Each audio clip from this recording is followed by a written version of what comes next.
Dalawang individual ang naresto matapos masabat sa checkpoint operation ng CMFC Task Force Gensan, RID 12 Tracker Team at Police Station 5 sa Purocaba, Barangay Bawing alas 3 sa madaling araw. Kilala ang mga suspect na sina Alex Quizar, 32 anyos, at Mark, 31 anyos, kapwa-residente ng Pulmulok, South Cotabato.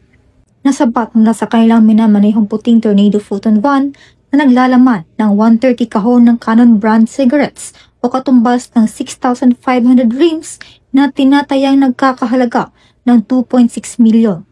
Sa ngayon, naharap ang mga sospek sa kasong paglabag ng RA 10863 o Custom Modernization and Tariff Act.